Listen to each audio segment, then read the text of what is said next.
welcome to the Tom's River Show. Pat O'Melia here. You're a concerned Tom's River resident. That's why you watch this show. And you should. It's informative, it's entertaining, educational, I hope. Mainly entertaining.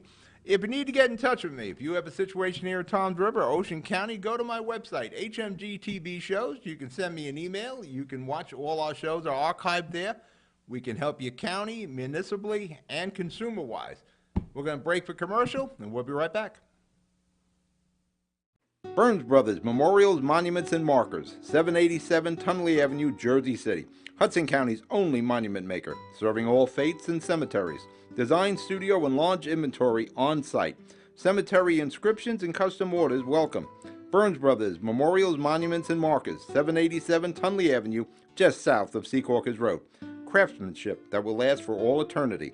Burns Brothers, Jersey City, Albert H. Hopper, North Arlington. Visit us on the net. Meineke Car Care, conveniently located at 700 Tunley Avenue, Jersey City, half a mile north of County Road. Meineke bumper-to-bumper car care. Brakes, exhaust, oil change, wheel alignments, batteries, CV joints, and so much more. First-rate service at a price you can afford. All major cards accepted. Apply for a Meineke card. Meineke, Jersey City. Stop by and let Sammy check your brakes for free. We're back. Tom's River Show. Pat O'Melia here.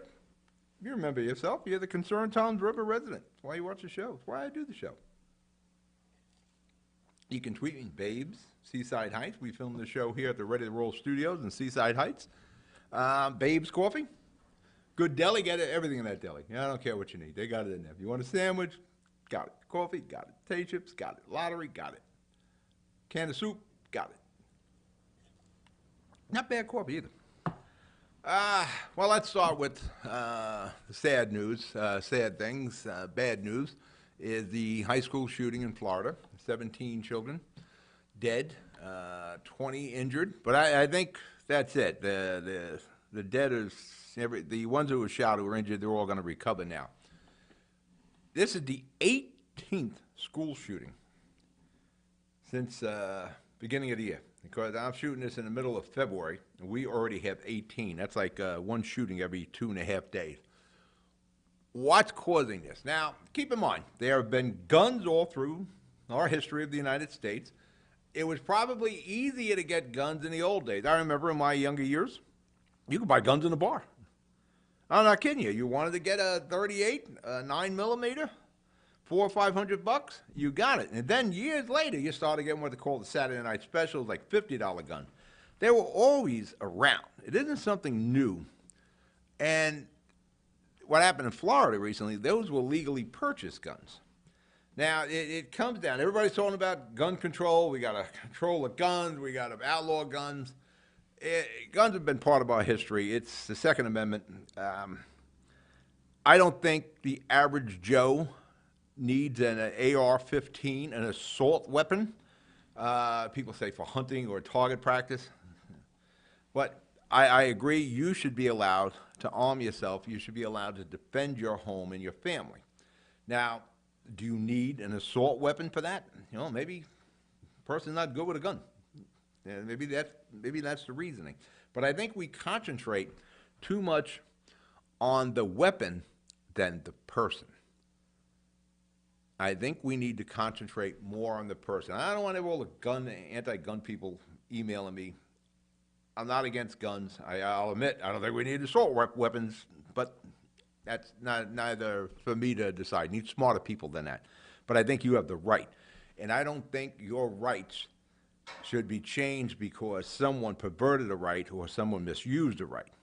And it's a very small percentage of people who misuse these rights. Most legal gun owners, 99% of them, are law-abiding citizens. And just because there are some people who abuse it doesn't mean we should eliminate it.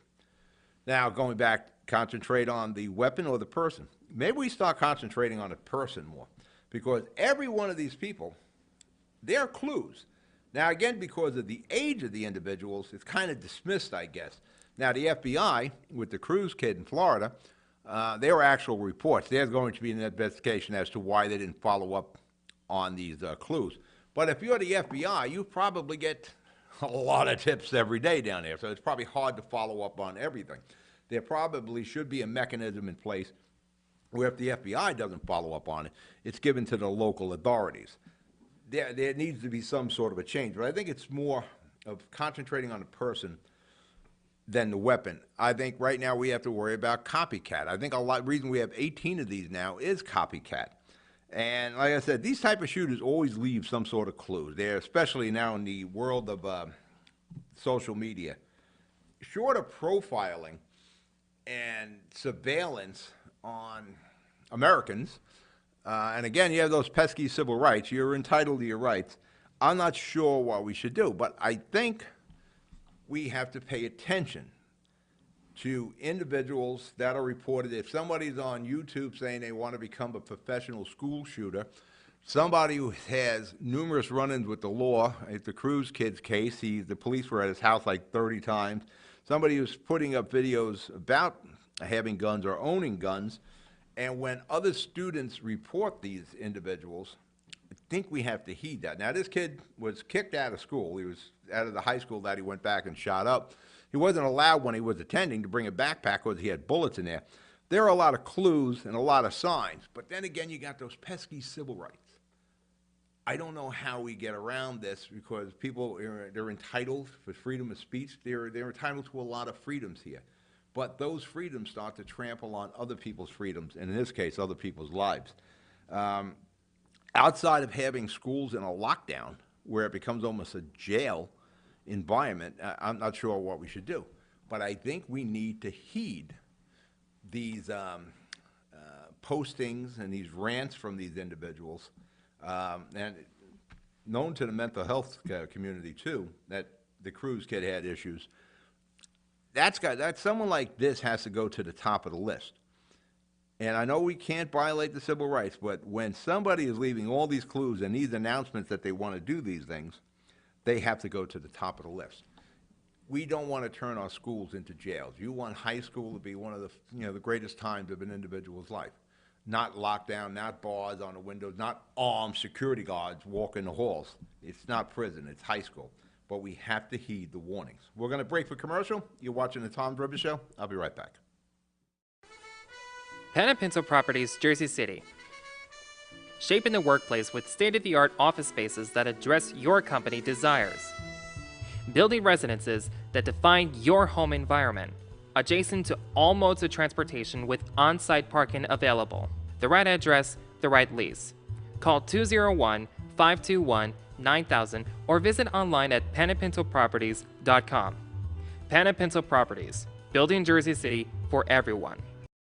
Good Friend Self-Storage in North Bergen, New Jersey is a fully climate-controlled facility equipped with state-of-the-art security, packing supplies, a Refer Friend program, and multiple loading docks convenient for commercial use. Located just off of Route 3 at 4301 Tunnelly Avenue, Route 1 and 9. Call 201-867-2444 or visit us on the web today. Good Friend Self-Storage. Let us be your good friend. We're back. You're watching the Tom Driver Show. Pat O'Melia here, your concerned Tom Driver resident. I do want to mention that the Ocean County prosecutor, Coronado, he is using all sorts of technology at schools to try to catch this before it happens in Ocean County and Tom's River. The same type of technology they used to get Osama bin Laden.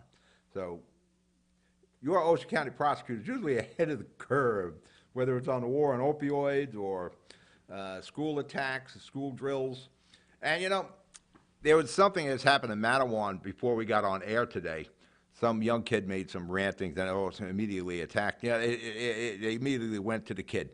I don't know what the balance is there. You need more professionals involved on what, law enforcement professionals, mental health, psychologists. What kind of post or rant needs to be investigated immediately? Because we'll be running around constantly if we have to go after every kid who says something stupid on social media. That's sort of Tom's River. I want to do some serious stuff, some fluffy stuff. Let's do some fluffy stuff here. Tom's River. I'm trying to remember in the interview I did with Admiral Dr. Councilman Mo Hill, Councilman at Large Mo Hill, about the pot ban, the sales of marijuana. in Tom's River. And I'm not sure if it was on the show or was before the show, because we talk about what topics we're going to do. But I had suggested to Councilman Hill, Admiral Dr. Councilman Hill, that you should just table this thing for now until you find out what the whole program is. You know, poking the governor, or the bear as you want to call him, doesn't make sense right now until he rolls out his program. So we know what the program entails. You know, drawing the line in the sand like the Ocean County freeholders did makes no sense until we see what the program is. Keep in mind, it was one of the governor's tent poles, legalizing pot. Let's see what the program, let's see what safeguards he has before various communities draw the line in the sand. We're not going to do this. But I do want to remind these communities that ban it. If the state's going to legalize it, then people are going to be puffing away in your town. You're just not going to enjoy any of the benefits of it. But people will be smoking the pot in your town, just that you're not going to enjoy it. Now, will it be legalized? I don't know. He said he'd do it in the first 100 days. I haven't even heard much conversation about it. But before towns draw their line in the sand against the new administration and our new governor, why don't we wait till the program rolls out? And that's what Tom's River did. They tabled the ordinance. There's a group of politicians right now who are against legalizing the sale of marijuana, but they want to decriminalize marijuana. And I don't think that makes sense. I think you need to do both hand in hand.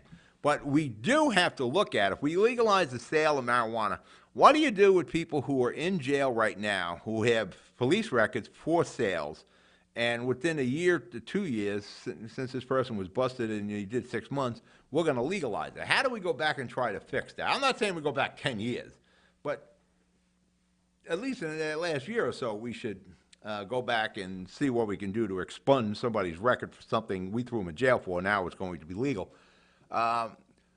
Senator Ron Rice wants to decriminalize it, but he's against legalizing it.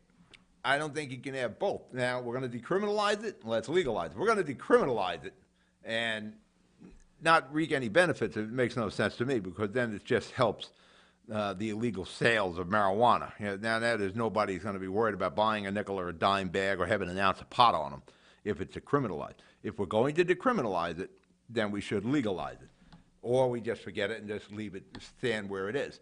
Now, I'm not sure I'm in favor of legalizing. I want to see what Murphy rolls out. I'm sure Governor Murphy is looking at what's going on in the other towns and states where they've legalized this, Colorado in particular, and he's going to see what safeguards. But if we are going to have, pot's going to be illegal, and one of the biggest problems we have is that detecting pot. Right now, some officers can smell it. They smell the odor of pot in a car or what have you. But we don't have any proven tests if somebody's pulled over, if they're high on pot, not like alcohol. We don't have any tests if we have somebody in the street and we're trying to figure out what they're on. Are they drunk? Are they high? Are they on pot? Or are they on cocaine? We don't have these tests in place that the police can administer. So that's one of the things they're researching as to legalizing it. But until we legalize it, we shouldn't decriminalize it, because all we're doing is helping the criminal element make more money. And I appreciate what Ron Rice and a lot of these elected officials are saying. You know, people are going to jail for an ounce of pot.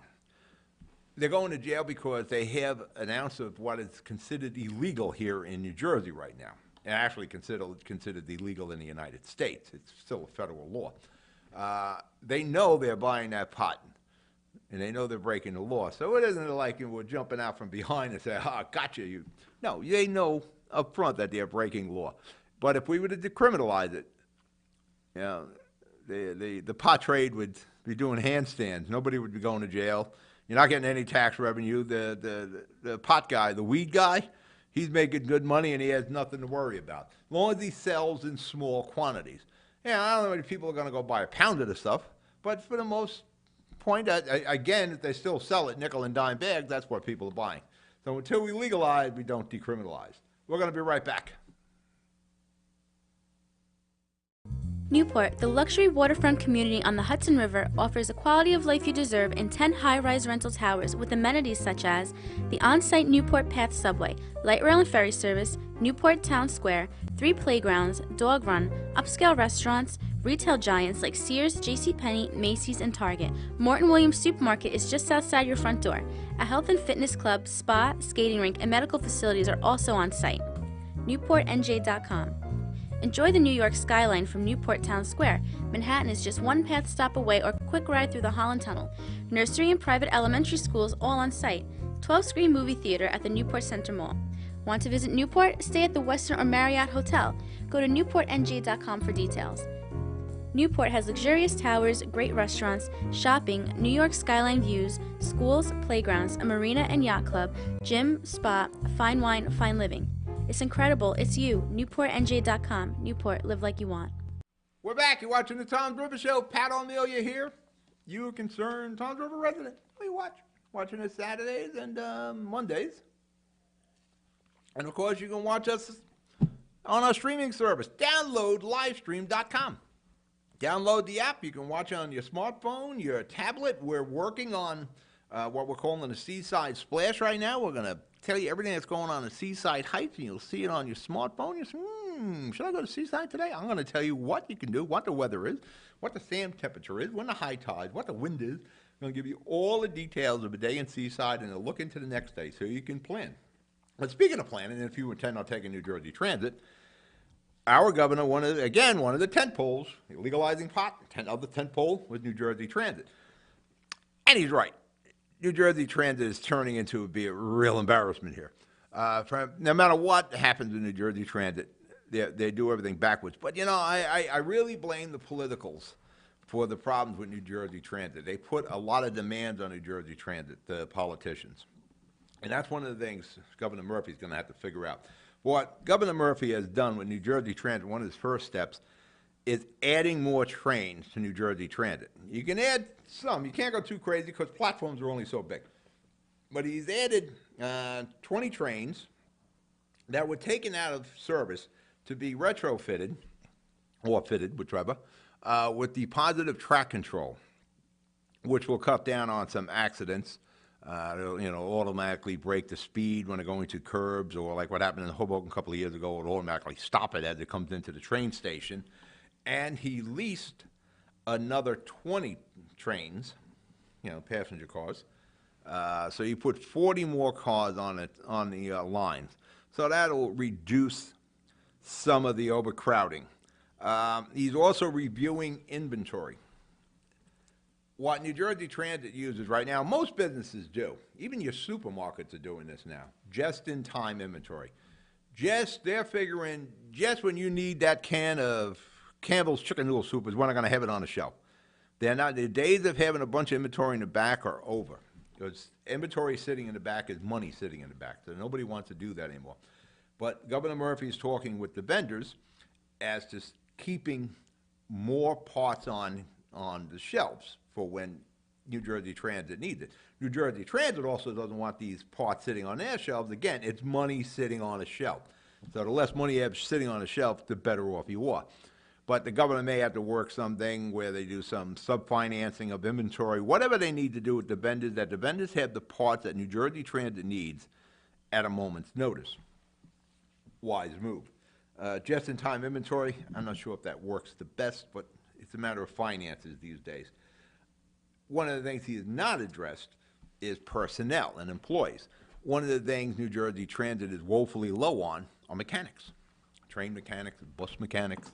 What they're looking at trains right now is what they're concentrating on. They have serious case of bus mechanics they're low on. Well, let's stay with the trains. You have to be a very particular type of mechanic to work on trains. And the base pay that the New Jersey Transit is offering now isn't enough to keep the supply of mechanics there as mechanics move on through attrition, retirement, death, what have you. The young bucks aren't coming up to replace them. So they are severely low, so they're outsourcing a lot.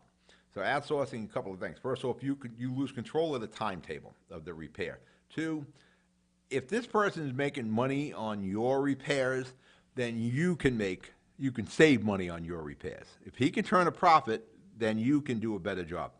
Yeah, the municipalities got into farming everything out. The more you do in-house, the better it is. The more you control it, the more you control the cost.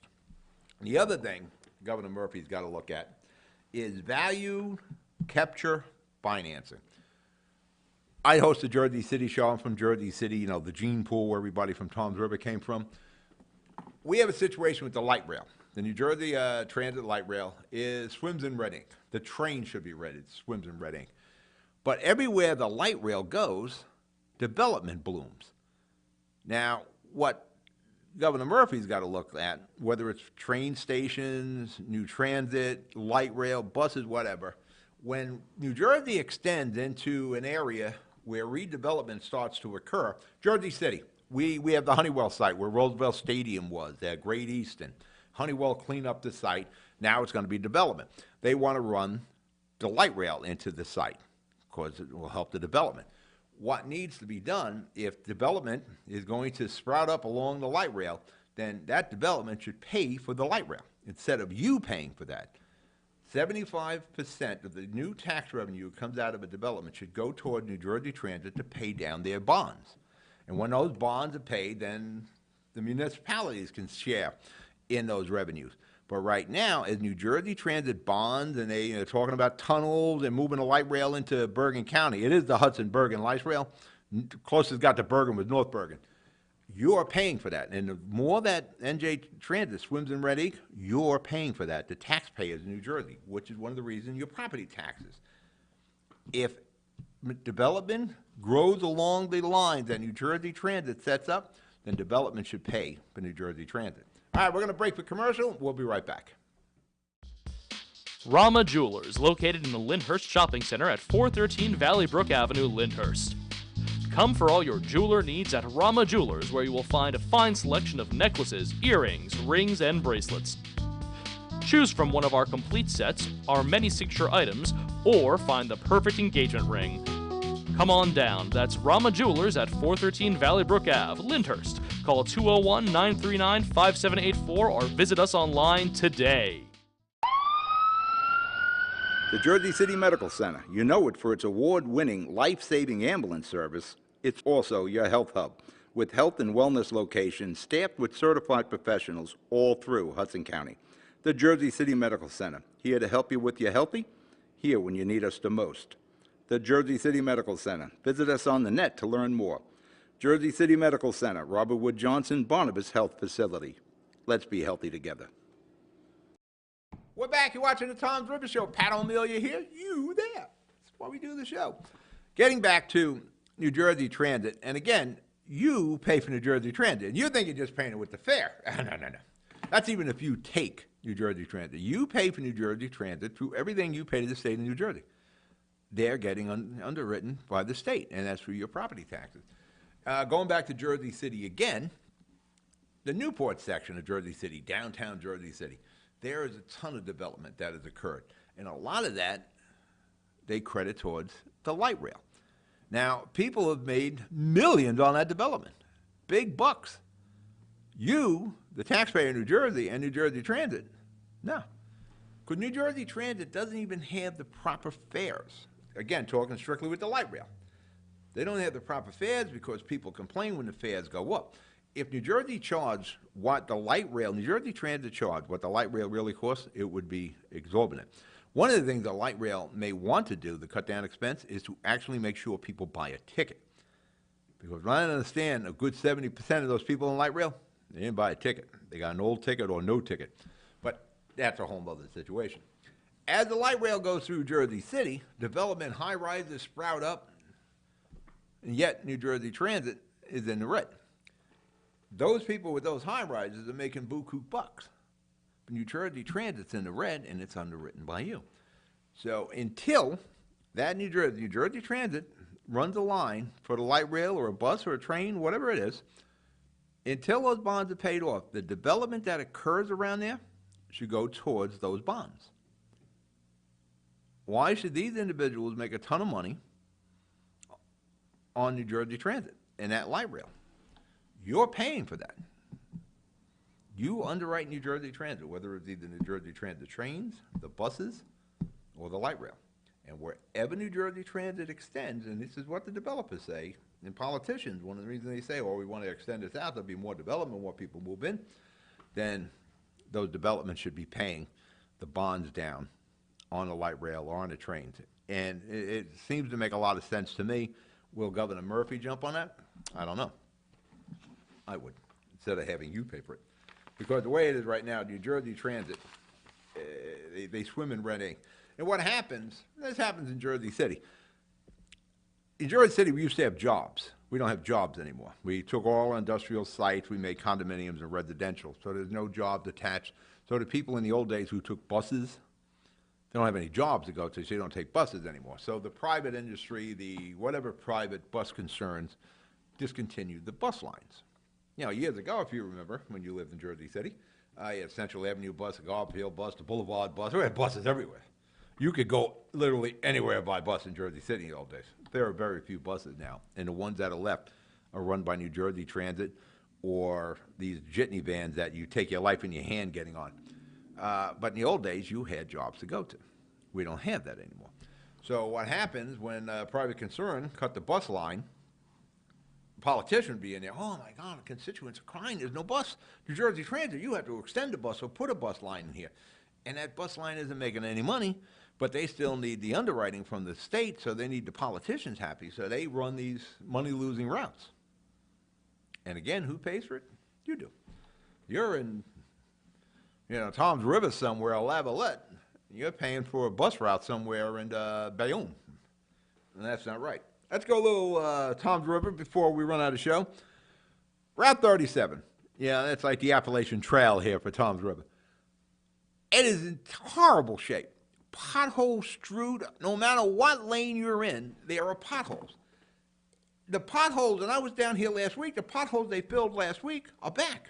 Whatever material they put in didn't cure, or it didn't do it right, whatever the case is, that didn't work. I strongly suggest a pothole killer. We had these things in Jersey City. The county of Hudson used it. The thing rides it, you ride up, one guy, fills that hole, off he goes. But here is a case where Tom's River can make some money and save the population and the property owners of New Jersey money. Shared services. Tom's River is already here. Route 37 is a state highway. Tom's River works with the state, says, listen, we'll fill those potholes for X amount of dollars. They can get paid by the state. Their crews can go fill the potholes. You got more money coming in to DPW and the road crews, bringing down the expense to the people of Tom's River. Two benefits. You brought down the expense from Tom's River because now you got the state to give you some money to fill those potholes. And two, you're filling the potholes in your town. And hopefully you do a better job. Now, we need 37 to be successful. The whole trick to Route 37, because there's a lot of vacancies on Route 37, where I originally looked to put my studio almost 3 years ago, it's still vacant. There's a ton of vacancies there. The closer you get to Seaside Heights, the more vacancies appear. Seaside Heights is the trick to making 37 work. The more successful Seaside Heights is, the more traffic we get coming into Seaside Heights, the better Tom's River is. But unless we fix the potholes, nobody's going to want to ride Route 37 to go shopping or whatever the case is. So I strongly suggest Mayor Kelleher talk to the state, say we'll take care of potholes, reimburse us at a certain rate, and everybody wins. That's how you do shared service and you bring the overall cost down. We are out of time. You be good, you be safe. Don't forget our websites. I'm Pat O'Melia. I'll talk to you next week. Be good and be safe. Good night.